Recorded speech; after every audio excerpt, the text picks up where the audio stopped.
అందరికీ నమస్కారం. ఈ ప్రత్యేకమైన విశ్లేషణకు స్వాగతం. ఈరోజు మనం ప్రాచీన గ్రంథాల్లోకి ఒక అద్భుతమైన ప్రయాణం చేయబోతున్నాం.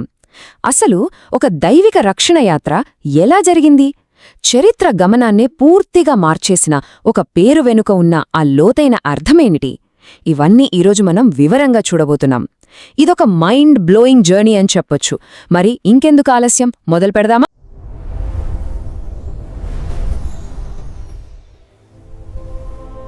మీరు ఎప్పుడైనా ఆలోచించారా?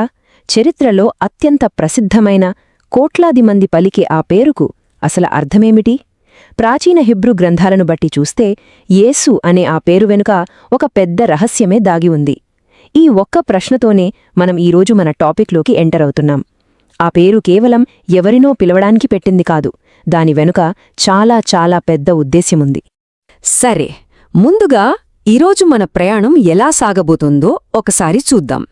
యేసు పేరులో దాగి ఉన్న అర్థం, మానవాళికున్న అతిపెద్ద సమస్య, పాత నిబంధనలోని ఆసక్తికరమైన నీడలు, ఆ అంతిమ రక్షణయాత్ర, ఇంకా ఆ పేర్లో ఉన్న అద్భుతమైన శక్తి. ఇవే మన ఈనాటి ముఖ్యమైన అంశాలు. మొదటి విభాగం, యేసు పేరులో దాగి ఉన్న అర్థం. ప్రపంచంలోనే అత్యంత ప్రసిద్ధమైన ఈ పేరు అసలెక్కడ్నించొచ్చింది? ప్రాచీన గ్రంథాలు దీని గురించి ఏం చెబుతున్నాయో ఇప్పుడు చూద్దాం. ఇక్కడ ఒక ఆసక్తికరమైన విషయముందండి. మొదటి శతాబ్దంలో యెషువా లేదా జాషువా అనేది చాలా సాధారణమైన పేరు. కాని దాని అర్థం మాత్రం చాలా చాలా లోతైనది. యెహోవా రక్షించును లేదా యెహోవాయే రక్షణ అని దీని అర్థం. అంటే ఇది ఎవరో మనుషులు కూర్చుని పెట్టిన పేరు కాదు, దేవుడు స్వయంగా ఇచ్చిన ఒక మిషన్ స్టేట్మెంట్ అన్నమాట. దేవుడే రక్షకుడు అని ఇది చాలా క్లియర్గా చెబుతోంది. దీనికి సంబంధించిన ఈ ప్రాథమిక గ్రంథాలలోని వచనాన్ని ఒక్కసారి గమనించండి. ఆయనకు యేసు అను పేరు పెట్టుదువో, ఎందుకంటే ఆయన తన ప్రజలను వారి పాపముల నుండి రక్షించును. చూసారా, అసలా పేరు ఎందుకు పెట్టాలో ఇది ఎంత స్పష్టంగా చెబుతోందో. మనుషులను వారి పాపాల నుండి రక్షించడానికే దేవుడు మానవ చరిత్రలోకి అడుగుపెట్టాడనే బలమైన వాదన ఇక్కడ మనకు కనిపిస్తుంది. ఇది జస్ట్ ఒక పేరు కాదు, ఆయన భూమిపైకి వచ్చిన అసలు ఉద్దేశ్యం ఇదే. సరే, ఇప్పుడు రెండవ విభాగానికి వద్దాం. మానవాళి యొక్క అతిపెద్ద సమస్య. అసలు దేవుడు మానవ రూపంలో రావాల్సినంత అవసరమేమొచ్చింది? అసలైన ఆత్మీయ సంక్షోభమేమిటో చూద్దాం. ఇక్కడ మీరు గమనించాల్సిన ముఖ్యమైన పాయింట్ ఒకటుంది.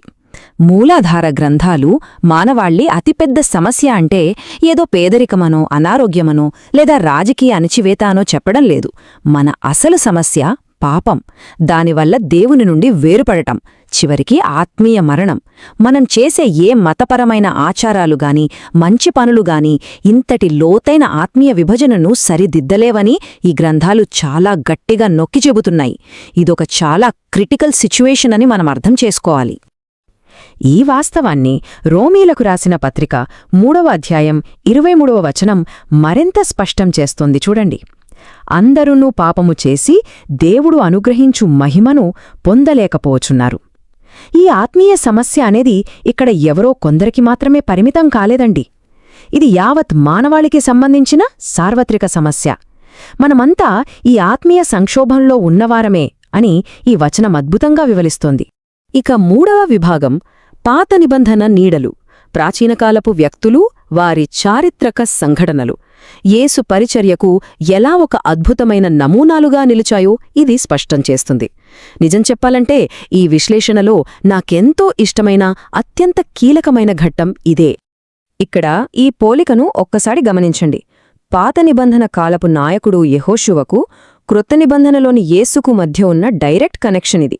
యెహోషువ ఇజ్రాయేలీయులను భౌతికమైన వాగ్దాన దేశంలోకి నడిపిస్తే, యేసు విశ్వాసులను అంతిమ వాగ్దానమైన నిత్యజీవంలోకి నడిపిస్తాడు. ప్రాచీనకాలపు వ్యక్తులు రాబోయే అంతిమ రక్షకుడికి ఎలా ముందస్తు ప్రతిరూపాలుగా ఉన్నారో ఇది ఎంత స్పష్టంగా చూపిస్తోందో కదా. అలాగే ఇంకొక అద్భుతమైన కనెక్షన్ చూడండి, పస్కా గొర్రెపిల్ల.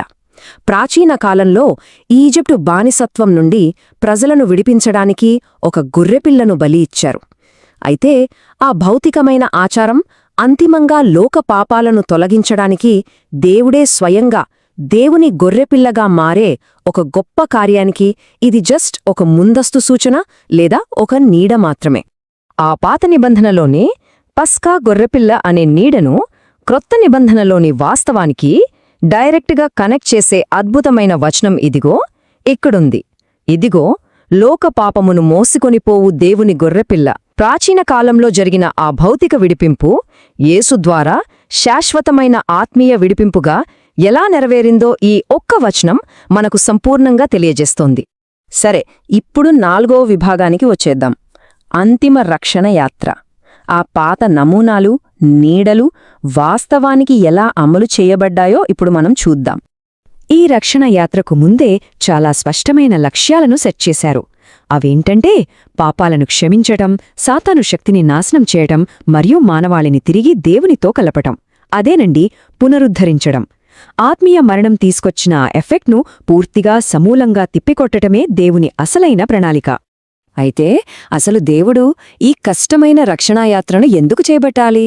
ఆ ప్రశ్నకు యోహాను 3:16లో మనకు సమాధానం దొరుకుతుంది. దేవుని అనంతమైన ప్రేమ, ఆయన దయ మరియు కృప, ఇవి మాత్రమే ఈ గొప్ప త్యాగానికి వెనుకున్న అసలైన డ్రైవింగ్ ఫోర్స్ అని మూలాధారాలు గట్టిగా చెబుతున్నాయి. దేవుడు మానవాళిని శిక్షించడానికి రాలేదు, ప్రేమతో రక్షించడానికే ఒక గొప్ప అడుగు వేశాడని దీని ద్వారా మనం చాలా క్లియర్గా అర్థం చేసుకోవచ్చు. ఈ రక్షణ అనేది ఆషామాషిగా జరిగిపోలేదండి. ఇది ఒక పర్ఫెక్ట్ కోఆర్డినేషన్తో జరిగిన దైవిక ప్రయత్నం. మొదటి దశలో చూడండి, తండ్రి ఈ రక్షణ ప్రణాళికను అద్భుతంగా డిజైన్ చేశాడు. ఇక 2వ దశలో కుమారుడు స్వయంగా ఆ రక్షణగా విమోచకుడుగా భూమి మీదకు వచ్చాడు. 3వ దశలో పరిశుద్ధాత్మ ఆ రక్షణను మనుషుల హృదయాలకు రివీల్ చేస్తుంది. ఇది ఎంతటి అద్భుతమైన సమన్వయమో కదా! పజిల్ ముక్కలన్నీ ఎలా కరెక్టుగా సెట్ అయ్యాయో చూడండి. ఇక మన చివరి విభాగం 5వది, ఆ పేరులోని శక్తి. ఈ అద్భుతమైన రక్షణ పూర్తయిన తర్వాత బైబిల్ గ్రంథాల ప్రకారం ఆ పేరుకు లభించిన ఆ స్థానం, ఆ నిరంతర అధికారం గురించి తెలుసుకుందాం.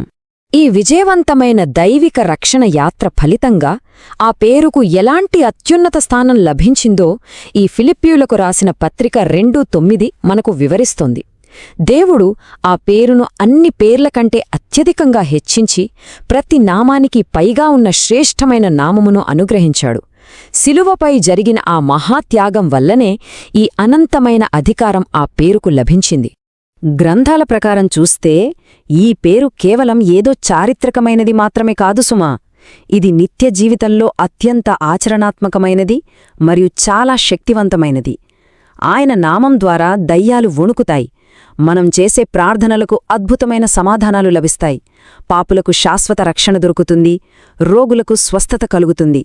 అంతేకాదు, విశ్వాసులు తమ జీవితంలోని ప్రతి ఆటంకాన్ని జయిస్తారు. ఈ నిర్దిష్టమైన పేరు ద్వారా మాత్రమే ఇంతటి ఆత్మీయ శక్తి ప్రతిరోజు మనకు అందుబాటులో ఉంటుందని ఈ మూలాధారాలు చాలా స్పష్టంగా చెప్తున్నాయి. సో ఇప్పటివరకు మనం చూసిన వీటన్నిటినీ కలిపి చూస్తే దీని వెనుకున్న ప్రధానమైన ఆత్మీయ సారాంశం మనకర్థమవుతుంది. పాపులను రక్షించడానికి ఆ సృష్టికర్త స్వయంగా తన సృష్టిలోకి, అంటే మానవత్వంలోకి ప్రవేశించాడు.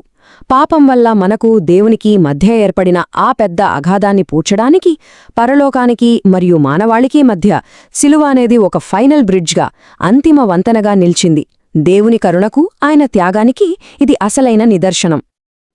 ఇక ముగించే ముందు మిమ్మల్ని ఒక చిన్న ప్రశ్న అడగాలనుకుంటున్నాను.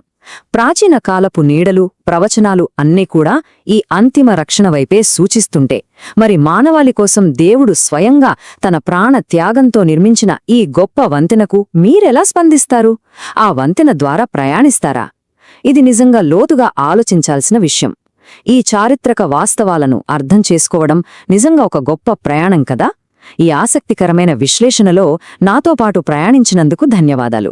మరో ఆసక్తికరమైన అంశంతో మళ్ళీ కలుద్దాం.